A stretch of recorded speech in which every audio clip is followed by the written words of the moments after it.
నమస్తే, welcome to reality check. ప్రస్తుతం మనతో పాటు ఉన్నారు వైసీపీ అధికార ప్రతినిధి వెంకటరెడ్డి గారు. నమస్తే అండి వెంకటరెడ్డి గారు. నమస్తే అండి, మీకు ఇహా టీవీ ప్రేక్షకులందరికీ నమస్కారాలు. నమస్తే వెంకటరెడ్డి గారు. జగన్మోహన్ రెడ్డి గారు ఈ రోజు ఎన్నికల విధానానికి సంబంధించి ఒక కీలకమైన ఆయన ఉద్దేశాన్ని చెప్పారు. బ్యాలెట్ పేపరే మరలా నెక్స్ట్ వచ్చే ఎన్నికల్లో వినియోగిస్తే మంచిది అంటూ. ఫస్ట్ ఆఫ్ ఆల్ మీరు ఈ బ్యాలెట్ పేపర్ పద్ధతికి సంబంధించి స్టాండ్ ఏంటి, ఏమనుకుంటున్నారు? ఒకటి ఇక్కడ మనం గమనించాల్సినటువంటి అంశం క్లియర్ గా ఈవీఎంఎల్ని హ్యాకింగ్ చేస్తున్నారు, ఈవీఎంఎల్ ద్వారానే వాళ్ళు అధికారంలోకి వచ్చారు అనేటటువంటి బలమైనటువంటి అనుమానాలు మొట్టమొదటి ఆంధ్రప్రదేశ్ రాష్ట్రానికి సంబంధించి, తర్వాత అదే అప్పుడు జరిగినటువంటి ఎన్నికలు ఒరిస్సాకి సంబంధించి, తర్వాత మొన్న మధ్య జరిగినటువంటి హర్యానాకి సంబంధించి కావచ్చు, లేదంటే నిన్నగాక మొన్న వచ్చినటువంటి మహారాష్ట్రకు సంబంధించినటువంటి కావచ్చు, ఈ రాష్ట్రాలు ఈ 4 రాష్ట్రాలకు సంబంధించిన దాంట్లో అనేక రకాల లోపాలు అక్కడ మనకు కనపడ్డప్పుడు ఎస్ ఇది ఈవీఎంని మ్యానిపులేట్ చేసి అధికారంలోకి వచ్చారు అనేటటువంటి బలమైనటువంటి ఆధారాలు మనకు కనపడతా ఉన్నాయి. కాబట్టి ఖచ్చితంగా ఈవీఎంఎల్ని మిగిలిన దేశాలు కూడా, ఎందుకంటే 31 దేశాల్లో ప్రపంచవ్యాప్తంగా ఈవీఎంఎల్ ద్వారా ఎన్నికలు జరిగి ఉన్నాయి. ఆ 31 దేశాల్లో 30 దేశాలు పాక్షికంగా అండ్ పూర్తిగా ఈవీఎంఎల్ని తీసేసి బ్యాలెట్ పేపర్ విధానానికి ఈరోజు ఎన్నికల విధానానికి వెళ్తున్నప్పుడు మన ప్రజాస్వామ్య దేశం అనేటటువంటి భారతదేశంలో ఇంత 130 కోట్ల జనాభా కలిగినటువంటి మన దేశంలో మరి ఎన్నికలు నిజంగా నిష్పక్షపాతంగా జరగకపోతే, ఓ పక్షపాతంగా ఒక కుట్రపూరితంగా ఎస్ ఈవీఎంలు మేనేజ్ చేసి అధికారంలోకి వచ్చేయచ్చు అనేటటువంటి విధానంగా జరిగితే ఇంకా ప్రజాస్వామ్యం అనే దానికి అర్థమే ఉంటది. సో దానికి బలమైనటువంటి ఆధారాలు ఏదైతే ఇక్కడ ఎన్నికలు ఈవీఎంలు మేనేజ్ చేసే జరిగినాయి అనే దానికి చాలా రకాల ఎవిడెన్సెస్ మనకి ఈ మధ్య కనపడ్డాయి కదా. దాంట్లో ప్రధానంగా మనం చూస్తే ఎన్నికలు కౌంటింగ్ అయిపోయిన తర్వాత ఫామ్ 20 అనేది అప్లోడ్ చేయాలి. ఫామ్ 20ని ఎప్పుడు అప్లోడ్ చేయాలి? విత్ ఇన్ 48 అవర్స్ లో అప్లోడ్ చేయాలి. అంటే 2 రోజుల్లోనే అప్లోడ్ చేయాలి. కానీ ఎన్నికల కమిషన్ ఎప్పుడు అప్లోడ్ చేసింది? 109 రోజుల తర్వాత అప్లోడ్ చేసింది. మరి దానికి ఖచ్చితంగా అనుమానాలు వ్యక్తం అవుతాయి కదా.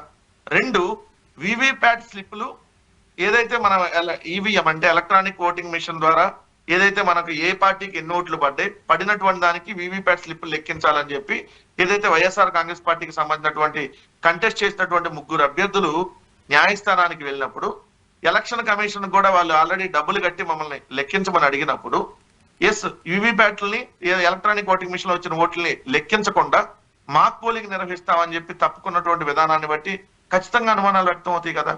మరి ఎందుకు చేయలేదు? 3వ అంశం వచ్చేటప్పటికి ఏదైతే ఒకప్పుడు మీరు నాతో ఇంటర్వ్యూ చేస్తున్నారో మీ ఫోన్ ఇప్పుడు స్విచ్ ఆఫ్ చేసి పెడితే బ్యాటరీ ఛార్జింగ్ పెరిగిద్దా అలానే ఉంటుందా? పెరగదు కదా. కానీ ఈవీఎం మిషన్ల బ్యాటరీ లెవెల్ పెరుగుతుంది.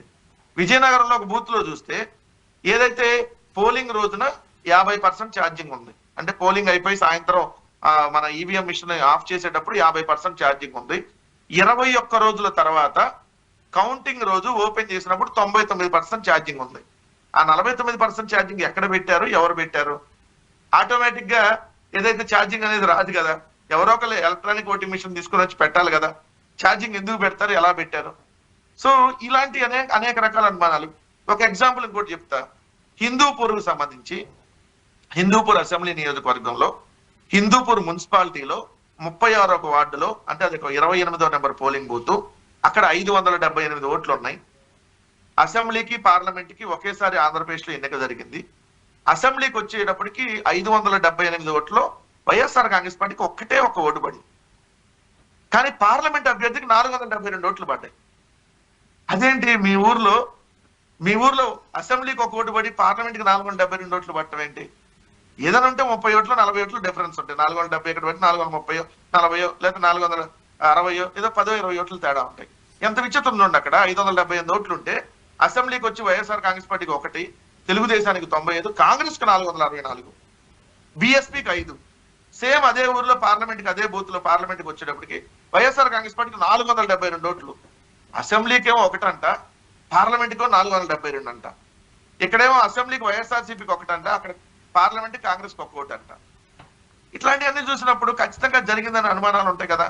ఇదే కాదండి, చాలా అప్పుడు మన మహారాష్ట్రలో ఎన్నికలు, లోక్సభ ఎన్నికలు జరిగినప్పుడు, దేశవ్యాప్తంగా ఎన్నికలు జరిగినప్పుడే మహారాష్ట్ర కూడా జరిగినటువంటి దాంట్లో మహారాష్ట్ర ముంబై నార్త్ వెస్ట్ లోక్సభకు సంబంధించినటువంటి దాంట్లో శివసేనకు సంబంధించినటువంటి ఏక్నాథ్ షిండే వర్గానికి సంబంధించినటువంటి ఎంపీ అభ్యర్థి రవీంద్ర వైకర్ 48 ఓట్లతో గెలిచాడు. అదే రవీంద్ర వైఖర్ వాళ్ళ బామ్మర్ది మంగేష్ పండిల్కర్ స్ట్రాంగ్ రూమ్ లో ఉన్నటువంటి ఈవీఎం ని మొబైల్ ద్వారా ఓపెన్ చేస్తే అతని మీద కేసు నమోదైంది. ఎట్ట ఓపెన్ చేస్తారు? స్ట్రాంగ్ రూమ్ లో ఉన్నటువంటి ఈవీఎం ని ఎలా ఓపెన్ చేశాడు అని అడుగుతున్నాం. మరి అంటే ఈవీఎంలని ఏదైతే మేనేజ్ చేశారో జరిగినాయి అనేది అర్థమవుతుంది కదా. నువ్వు పోలైనటువంటి ఓట్ల కంటే కౌంటింగ్ ఓట్లు పెరుగుతున్నాయి. ఆంధ్రప్రదేశ్ లో 49 లక్షల ఓట్లు పోలింగ్ రోజు కంటే కౌంటింగ్ రోజు పెరిగినాయి. ఎక్కడి నుంచి వచ్చి పెరిగినాయి? ఎవడన్నా పైన ఆత్మలు వచ్చి అర్ధరాత్రి ఏమన్నా వెళ్ళి ఓట్లు వేసి వచ్చారదా? ఆత్మలు ఓట్లు వేస్తే చల్లవు కదా. మరి ఎక్కడి నుంచి పెరిగినాయి? దెయ్యాలు ఏమన్నా వచ్చి ఓట్లు వేసినాయా? వెంకటరెడ్డి గారు, అడగండి. సాధారణంగా అధికారంలో ఒక ప్రభుత్వం ఉన్నప్పుడు ఓడిన ప్రభుత్వం రకరకాల ఇష్యూస్ పైన వాళ్ళ అభిప్రాయాలు ఇలా చెప్పడం జరుగుతూనే ఉంటుంది. గత 2019లో కూడా ఈవీఎంలకి సంబంధించి అప్పుడు అధికారం కోల్పోయిన టీడీపీ కూడా ఇలాంటి కొన్ని ఆరోపణలే చేసింది. మరి 2019 మనం చూసినట్లయితే ఇదే ఈవీఎంల ద్వారా వైసీపీ ప్రభుత్వం 151 నియోజకవర్గాలను గెలుచుకున్నప్పుడు అప్పుడు ఈవీఎంలు సరిగ్గా పనిచేశాయి. ఇప్పుడు 2024కు వచ్చేసరికి ప్రతిపక్షంలోకి వెళ్ళారు కాబట్టి ఇప్పుడు సరిగ్గా పని చేయట్లేదనా ఎలా అర్థం చేసుకోవాలి? నేను అడిగింది పాయింట్స్ అడుగుతున్నా, నేను అడిగింది లాజిక్ అడుగుతున్నా, నేను ఆరోపణ చేయట్లా. దాని లాజిక్లకు సమాధానం చెప్పండి. మీ ఊర్లో మీరు ఓటేశారండి, మీ ఊర్లో 500 ఓట్లు ఉన్నాయి. పోలింగ్ రోజు 500 ఓట్లు పోలైనాయి. 570 అంటే మీకు 500 ఓట్లు మీ ఊర్లో పోలైనాయి. మీ విలేజ్ లో, స్వర్ణగారి విలేజ్ లో పోలైనాయి. కౌంటింగ్ రోజు 500 నుంచి 550 ఎట్ట వస్తాయి? ఆ 50 ఎవరు వేశారు, ఎప్పుడు వేశారు, ఎక్కడ వేశారు? దీనికి ఎలక్షన్ కమిషన్ నేను సమాధానం అడుగుతున్నా. మహారాష్ట్రకు సంబంధించి మహారాష్ట్రలో పోలైనటువంటి ఓట్లు 6,40,800 6,40,88,195 అంటే 6,40,00,000 ఓట్లు పోలైనాయి. కౌంటింగ్ రోజు 6,45,00,000 ఓట్లు వచ్చినాయి. అంటే 5,04,313 ఓట్లు ఎక్కడి నుంచి వచ్చినాయి? నేను అడుగుతా. పోలింగ్ రోజుకి కౌంటింగ్ రోజుకి తేడా ఎక్కడ వస్తుంది?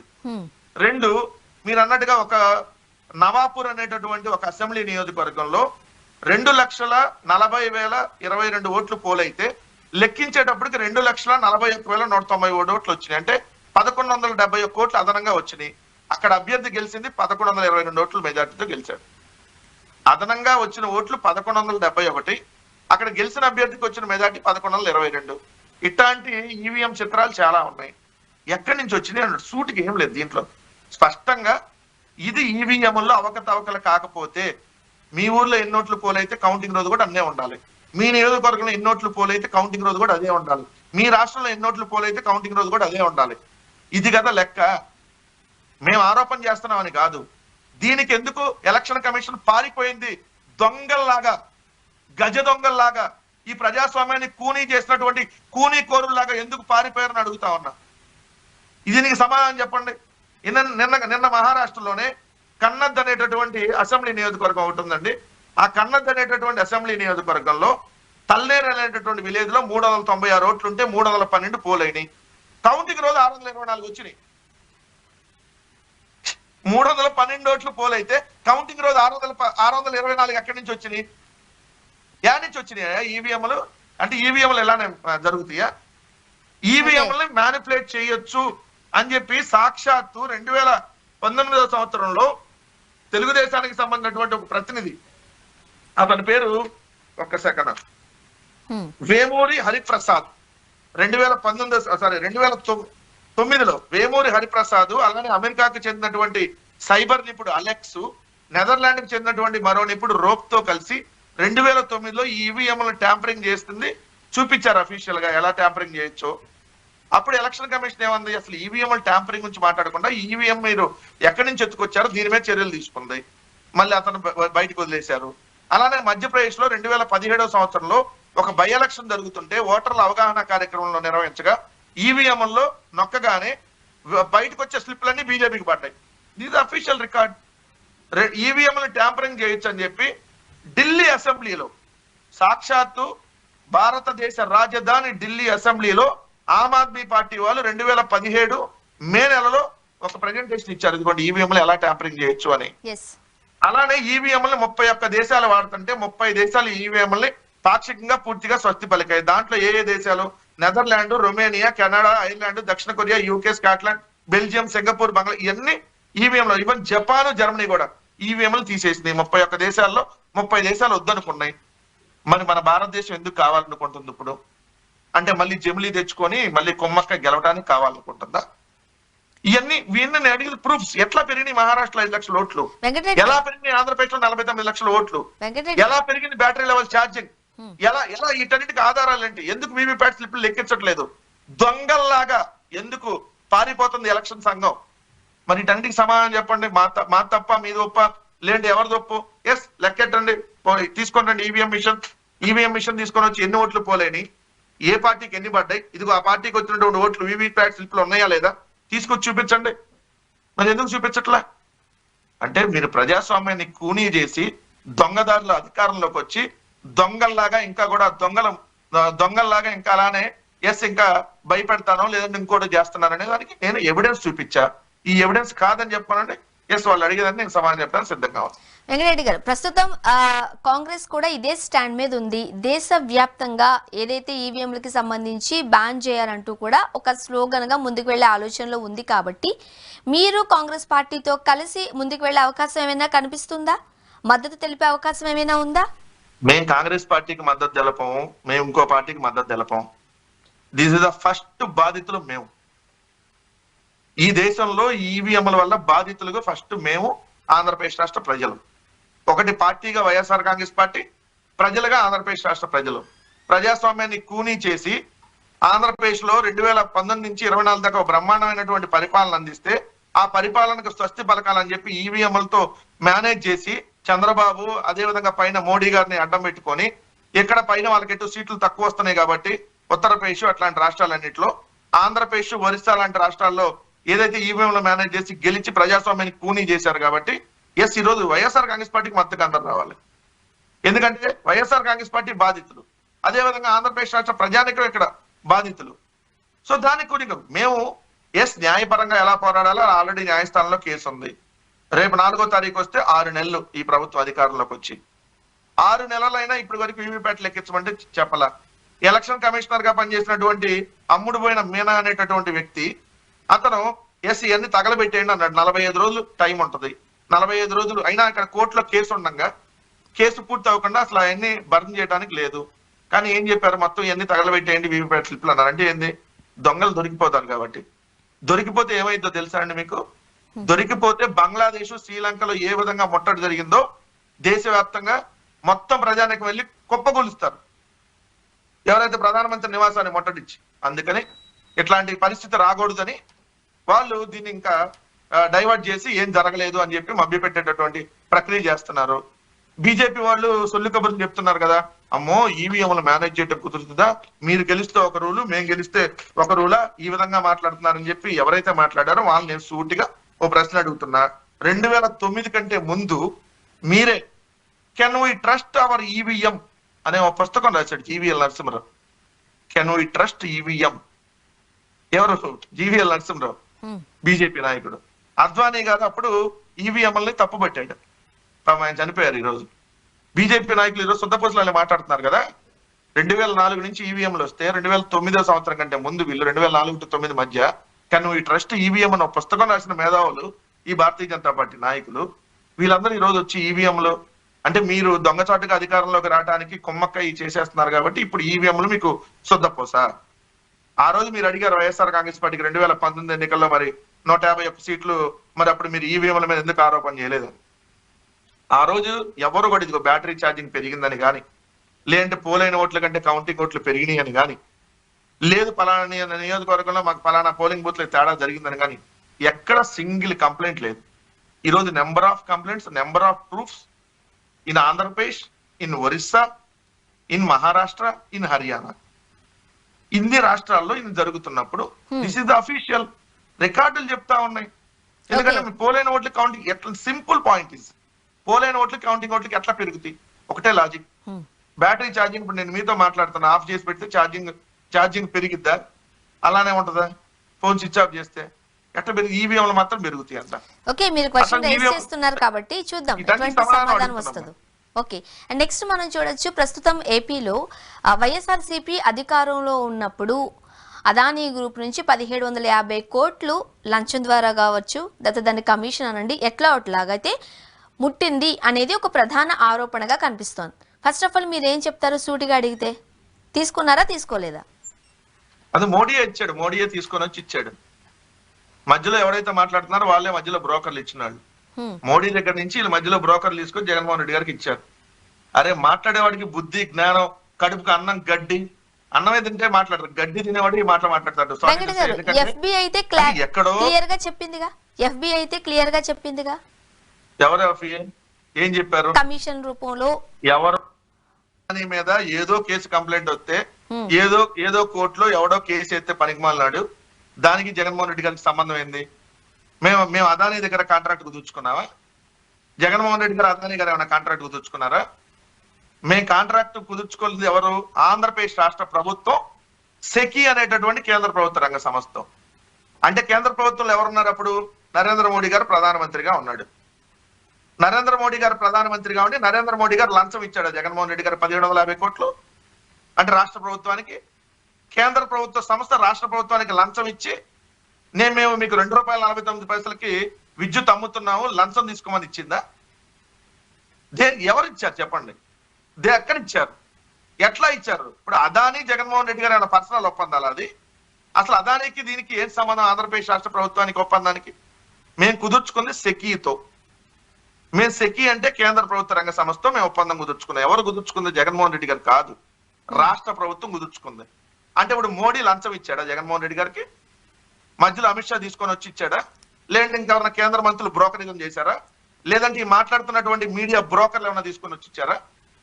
ఎక్కడో ఏదో కేసు అయితే జగన్మోహన్ రెడ్డి గారు లింకా? చంద్రబాబు నాయుడుకి ఒంట్లో ప్రాబ్లం వస్తే కూడా జగన్మోహన్ రెడ్డి గారి కారణమా? అంటే లేదంటే రష్యాకి యుక్రెయిన్ కి యుద్ధం వస్తే కూడా జగన్మోహన్ రెడ్డి గారి కారణమా? అరే కడుపు అన్నం తింటున్నారా, గడ్డి తిని మాట్లాడుతున్నారు. ఎవరైతే రాస్తున్నటువంటి మీడియా హెడ్డింగ్లు పెట్టి రాస్తున్నటువంటి మీడియా సూటిగా అడుగుతున్నా. అదానీ మీద కేసు పెట్టుకుంటే అదానీ చూసుకుంటాడు. మధ్యలో మీరు చెప్పండి, నేను అడుగుతున్నా, ఎవరైతే మాట్లాడుతున్నారో సెకీతో ఒప్పందాన్ని చంద్రబాబు నాయుడు ఎప్పుడు రద్దు చేస్తున్నాడు? ఎప్పుడు అదానీ మీద కేసు పెడుతున్నాడు? చెప్పండి. రాష్ట్ర ప్రభుత్వానికి అంటగట్టింది కదా సెకీ, మీరు చెప్పే లెక్క ప్రకారం. కాదు వెంకట గారు, మీరు ఇక్కడ ఇంకొక విషయాన్ని కూడా మీరు గుర్తుపెట్టుకోవాలి. అప్పట్లో మంత్రిగా ఉన్న బాలినేని శ్రీనివాసరెడ్డి గారే చాలా క్లియర్ గా చెప్పారు, ఆ శాఖకు నేను మంత్రిగా ఉన్నప్పటికీ అర్ధరాత్రి కొన్ని ఫార్మ్స్ తీసుకొచ్చారు, నాకు ఎక్కడో తేడా కొట్టింది, సో నేను దానికి సైన్ చేయలేదు కాబట్టి వాళ్ళు క్యాబినెట్ లో ఆమోదం పలుకున్నారు, వాళ్ళు ఓకే చేపించుకున్నారు అని అత్యంత సన్నిహితంగా జగన్మోహన్ రెడ్డి గారికి ఉంటూ బంధువైన బాలినేని గారే ఈ రోజు ప్రధానంగా ముందుకొచ్చి మాట్లాడుతున్నారే. ఇప్పుడు చంద్రబాబు నాయుడు గారు అన్నారు పక్కన పెట్టేద్దాం, వేరే ఎవరో అన్నారు పక్కన పెట్టేద్దాం, మీ ప్రభుత్వంలో ఉన్న మంత్రి గారే ఇప్పుడు ఆరోపిస్తున్నారుగా, దానికి మరి మీరేం చెప్తారు సమాధానం? బాలినేని శ్రీనివాసరెడ్డి సోయిలో లేడేమో, మరి ఎప్పుడు సోయిలో స్పృహలో లేడేమో. క్యాబినెట్ మీటింగ్, క్యాబినెట్ లో ఈయన వన్ ఆఫ్ ద మంత్రి అంతే.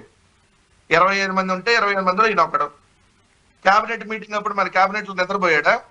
లేదంటే ఎక్కడన్నా ఏమైనా ఆలోచిస్తున్నాడా? క్యాబినెట్ మీటింగ్ లో డెసిషన్ తీసుకొని కేంద్ర ప్రభుత్వ రంగ సంస్థ దగ్గర విద్యుత్ పనం కొనుగోలు చేశాం. ఎంత కొనుగోలు చేసాం? ₹2.49. దాంట్లో 7,000 మెగావాట్లు కొనుగోలు చేశాం. అంతకుముందు ఎంత ఉంది? అది ₹4.80, ₹4.90, ₹6 ఉంది. ₹6 ఉన్నప్పుడు లంచం ఎవరు? ₹2.49 లంచం వాడిని ఇస్తాడా? చంద్రబాబు నాయుడు ఉన్నప్పుడు ఎంత కొన్నాం? ₹6, ₹4.5, ₹5.5 ఇష్టారీతిలో కొన్నారు. దాన్ని జగన్మోహన్ రెడ్డి గారు ఏదైతే అంతర్రాష్ట్ర ఛార్జీలు లేకుండా, అంటే ఇంటర్ ట్రాన్స్మిషన్ ఛార్జీలు లేకుండా కేవలం ₹2.49 కొంటే లంచం తీసుకున్నట్టు అంట. అసలు లంచం అంటే ఇప్పుడు సెకీ లంచం తీసుకుందా? సెకీకి అదానీ లంచం ఇచ్చాడా? ఆ సెకీ మళ్ళీ జగన్ గారికి ఇచ్చిందా? మరి సెకీ అంటే మోడీ గారేగా. అంటే అదానీ మోడీకి లంచం ఇస్తే మోడీ తీసుకొని వచ్చి జగన్మోహన్ రెడ్డి గారి జేబులో పెట్టాడా? చెప్పండి, అరెస్ట్ చేయండి మరి మోడీ గారిని. మరి మోడీ గారి మీద మాట్లాడేందుకు ఇల్లు అంటే నేను చెప్తున్నాను కదా, ప్రపంచంలో ఏం జరిగినా ఆ దేవాంశ్కి ఏమన్నా ప్రాబ్లం వచ్చినా జగన్ గారే కారణం, లోకేష్ లావ్ అయినా జగన్ గారే కారణం, చంద్రబాబు నాయుడుకి ఏమైనా రోగాలు వచ్చినా జగన్ గారే కారణం, ఆడ కరోనా వచ్చినా జగన్ గారే కారణం, ఆడ ఆ బంగ్లాదేశ్ లో తిరుగుబాటు జరిగినా జగన్ గారే కారణం. వీళ్ళ దుంపల దగ్గర వీళ్ళు అసలు మనుషులేనా? అసలు ఎట్టా పుట్టారో అర్థం కాదు. అరే ఏది జరిగినా జగన్ గారే కారణమా? జగన్ గారు అది మీరు జగన్ గారి పేరు చెప్తే తప్ప మీకు లోపలికి తిండి వంట పట్టదా? జగన్ గారి మీద బురద జల్లితే తప్ప మీరు తిండి తినలేరా? నేను నిద్ర పట్టదా? అరే జగన్ గారి పేరు ఏం సంబంధం దీనికి? ఎవడు అదానికి కేసులు పెడితే అరెస్ట్ చేస్తాడు. అదానికి సంబంధించి మాకు సంబంధం లేదండి. మా రాష్ట్ర పౌరుడు కాదు అదాని.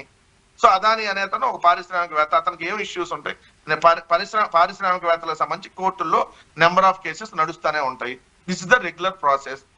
దానికి ఆంధ్రప్రదేశ్ మీద బురద జల్లటం, ఆంధ్రప్రదేశ్ లో జగన్ గారికి అంటే లంచం ఇచ్చి ₹2.49 మేము జగన్ గారికి లంచం ఇస్తే, మరి 4.5కి సెక్కి దగ్గర కొన్నప్పుడు చంద్రబాబు నాయుడు ఎన్ని వేల కోట్లు లంచం తీసుకుని కొన్నాడు సెక్కి దగ్గర? ఓకే, అప్పుడు కూడా మోడీయే కదా ప్రధానమంత్రి. మోడీ ఇచ్చాడు చంద్రబాబు నాయుడుకి లంచం? వెంకట గారు, మీరు మాట్లాడుతున్నప్పుడు నాకు ఒక పాయింట్ రైజ్ చేయాలనిపిస్తుంది. ఇప్పుడు మీరు మాట్లాడుతూ ఒక పదాన్ని వాడారు, మీరు ఎట్లా పుట్టారో సమేదో. సో ఇలాగ సోషల్ మీడియాలో మాట్లాడిన వాళ్ళపైన గత వైఎస్ఆర్సీపీ అధికారంలో ఉన్నప్పుడు మాట్లాడిన వాళ్ళపైన ఇప్పుడు కేసులు నమోదు చేయడం, అరెస్టుల పర్వం కొనసాగడానికి సిద్ధంగా ఉండడం మనం చూస్తూనే ఉన్నాం. ఇప్పుడు కూడా మీరు అట్లనే మాట్లాడారు. మరోపక్క రామ్ గోపాల్ వర్మ గారిని అరెస్ట్ చేయడానికి సిద్ధంగా ఉన్నారు, ఆయనేమో తప్పించుకుని తిరుగుతున్నారు. ఎక్కడున్నారు మీకు ఏమన్నా తెలుసా? ఎందుకంటే మీ ప్రభుత్వాన్ని వెనకేసుకుని వచ్చి ఆయన మాట్లాడారు అనేది ప్రధాన ఆరోపణ. మీరేం చెప్తారు? ఇప్పుడు పారిపోయేవాడైతే లైవ్ వీడియోలు పెట్టరుగా, రాత్రి వీడియో పెట్టి అందరికి పంపించాడు. వీడియోల్లో మాట్లాడుతున్నారు కదా, ఆయన ఎక్కడున్నారో చెప్పట్లేదుగా. చోట ఉన్న షూటింగ్ లో అని చెప్పి వీడియో పెట్టారు కదా. పారిపోయాడైతే లోకేష్ లాగా వాళ్ళ నాన్న అరెస్ట్ చేయగానే ఒక 20 రోజులు ఎక్కడున్నాడు తెలియకుండా పారిపోయేటటువంటి క్యారెక్టర్ కాదు కదా ఆర్జీవి ఇది. అయినా ప్రశ్నిస్తే కేసులు పెడతా అంటున్నారు కదా. లేదంటే నేను ఇప్పుడు ఎట్టా పుట్టారా మీరు అందరంటే కేసులు పెడతా అంటున్నారు కదా. నేను ఒక్కొక్క నా డాషుల్ని పేకల బిసికి చంపేస్తాను నేను అన్నానా? ఒక్కొక్కరిని రెడ్ బుక్ లో రాసుకున్నా మీ తాట తీస్తాను, నేను మటన్ షాప్ మస్తాను రావుని ఒక్కొక్కటి తాట తీస్తాను నేను అని చెప్పానా? నేను మీ బతుకులేంటారా, మీరు ఎట్లా పుట్టారా, ఏందిరా ఈ మాటలు? అరే కనీసం కడుపుకు అన్నం తినేవాడు ఎవడు మాట్లాడరు కదా, ఇవన్నీ అని అడుగుతున్నా. దానికి కేసు పెడతారా? మరి అట్లాంటప్పుడు పవన్ కళ్యాణ్ చెప్పు తీసి ఇట్లా చూపించి చెప్పు తీసుకొని ఒక్కొక్క నా డాషుల్ని సంపి పారేస్తా అన్నాడు కదా. మరి ఆయన మీద ఎన్ని కేసులు పెట్టి ఎప్పుడు అరెస్ట్ చేయాలి చెప్పండి? ఆయనకో రూల్ నాకో రూల్ కాదు కదా. నేను ఆంధ్రప్రదేశ్ రాష్ట్ర ఓటర్నేగా, ఆయనకంటే ముందు నుంచి. మా ఊరు ఆంధ్రప్రదేశేగా, ఆయనకంటే మొన్నటిదాకా తెలంగాణ ఫామ్ హౌస్, మొన్న ఈ మధ్యగా ఆంధ్ర ఓటర్ అయ్యాడు ఆయన. మరి ఎప్పుడు అరెస్ట్ చేస్తారు ఆయన్ని చెప్పండి?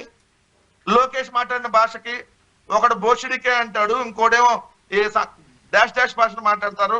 ఆ కిరాకారిపి అనేటువంటి బోకుగాడు మాట్లాడే మాటలకి, ఆ సీమరాజు అనేటువంటి దొన్నపోతుగాడు మాట్లాడే మాటలకి, మహిళల్ని అసభ్యకరంగా తెలుగుదేశం వాళ్ళు మాట్లాడుతున్న మాటలకి మరి ఎప్పుడు అరెస్ట్ చేస్తారు చెప్పండి? అందరికి ఒకటే రూల్ కదా.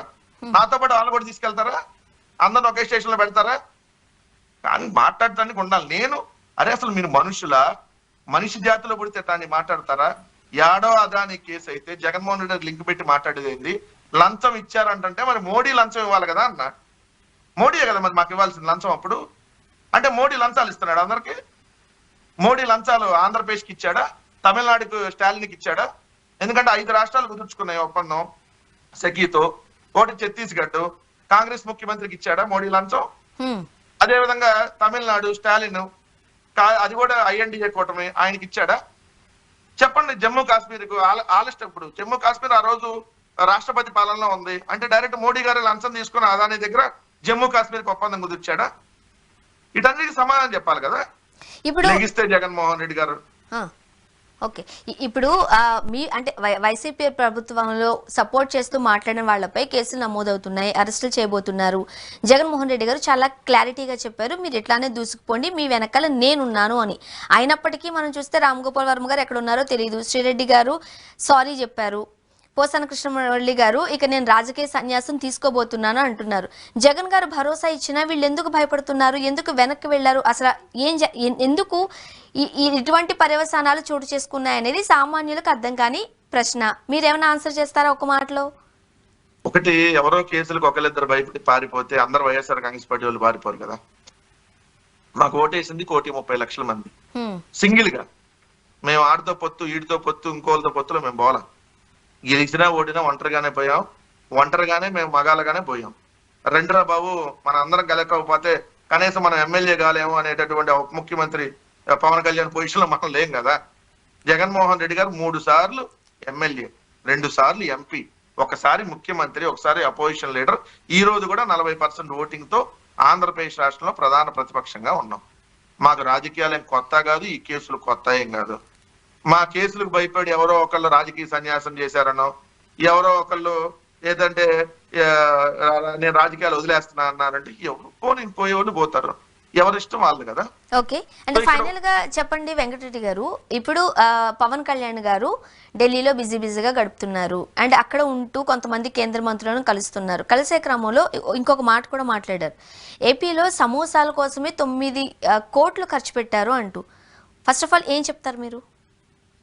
అంటే ఉప ముఖ్యమంత్రికి ఉపమా అంటారు ఆయన, ఉప్మా తిని బరివాళ్ళు మాట్లాడుతున్నాడు. ఆ ఉప్మాలో కొద్దిగా సాల్ట్ అవన్నీ ఎక్కువయ్యి, లేదంటే పిచ్చి పిచ్చిగా మాట్లాడుతున్నాడు. 9 కోట్లు అయితే ఎప్పుడైనా ఎక్కడైనా చర్యలు తీసుకోండి, ఎవడన్నా వద్దన్నాడా? ఊరికి రోజు అబద్ధాలు ఎందుకు? 30,000 మంది మహిళలు మిస్ అయ్యారు అన్నాడు. మన అసెంబ్లీలో మొత్తం ఏమైంది? 30 మంది మిస్ అయిందని వచ్చింది. వీళ్ళే ఇచ్చారు కదా రిపోర్టు. 14 లక్షల కోట్లు అప్పు చేశారని చెప్పారు. అమ్మో అప్పులు కుప్ప, శ్రీలంక తొక్క తోల్ ఇయే కదా వీళ్ళు మాట్లాడింది ఆంధ్రప్రదేశ్ లో. అసలు ఆంధ్రప్రదేశ్ అడుక్కు తింది 14 లక్షల కోట్లు అప్పు అన్నాడు కదా ఈ ఉప్మా. మరి ఏమైంది?